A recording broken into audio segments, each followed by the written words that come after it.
Watch an electrical spark bridge a gap in a liquid. The liquid violently bubbles. Molecules physically tear apart under the force of the electrical charge. This physical interface allows us to use electrical potential to dictate chemical transformation.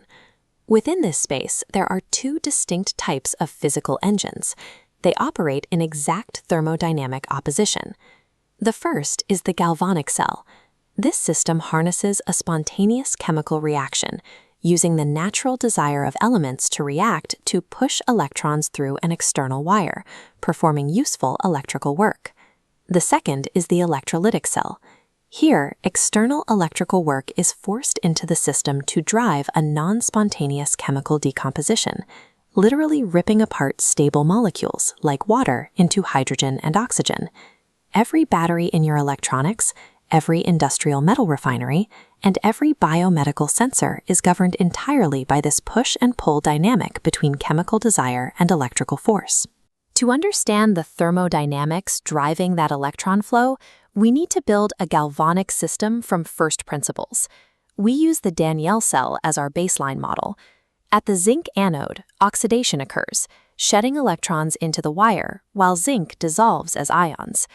These electrons reach the copper cathode, triggering reduction, pulling copper ions from the liquid to plate onto the rod. But this simple setup contains a flaw: polarization.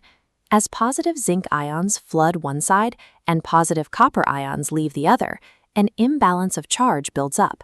Electrostatic repulsion would halt the flow of electrons. The solution is a salt bridge. A neutral gel acts as a physical conduit. It allows inert ions to cross the gap, maintaining electroneutrality in the liquids without letting the reactive metals mix.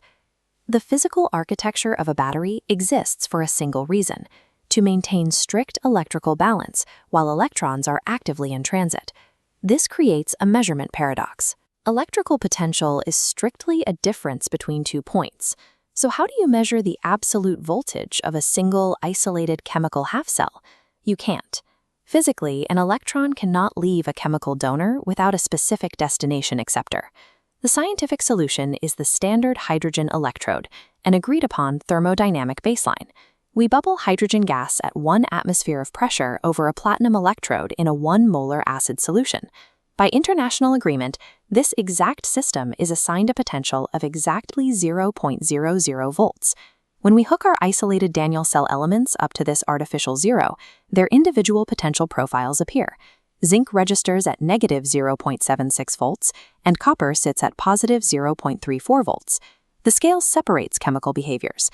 Negative values indicate strong reducing agents that readily undergo oxidation. Positive values indicate strong oxidizing agents that demand electrons. By forcing a zero point onto nature, we generated a universal series that quantifies the exact chemical desire for electrons of every element. The question then becomes how we translate this physical voltage map into a measure of actual, usable thermodynamic work. We use the Gibbs free energy equation to calculate this work. The variable n represents the exact number of moles of electrons transferred between the elements during the redox reaction. F is Faraday's constant.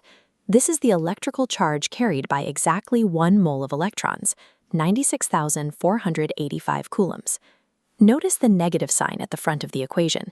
It dictates the thermodynamic outcome. Because of that minus sign, any positive cell voltage inherently yields a negative Gibbs free energy. A negative Gibbs value mathematically proves the reaction is spontaneous. A battery is a spontaneous thermodynamic event placed in a physical cage, mathematically guaranteed to push work outward. Standard cell potential relies on an assumption: perfect, unchanging 1 molar concentrations for all solutions involved. But those exact parameters only exist for the single millisecond before a circuit is closed. Once closed, internal chemical concentrations begin a continuous, irreversible shift. To track this dynamic reality, we use the Nernst equation. This formula takes the theoretical standard voltage and continuously subtracts a value. That deduction is driven entirely by the shifting ratio of the chemicals and the temperature of the system. The Nernst equation proves that electrical potential is not a static property, but a living measurement of a reaction in progress. The engine of that decay is Q, the reaction quotient. It represents the concentration ratio of products divided by reactants. As the Daniell cell continuously runs, the zinc products steadily increase in the solution, while the copper reactants are constantly depleted. As the numerator grows and the denominator shrinks, the value of Q skyrockets. This line graph maps out the result.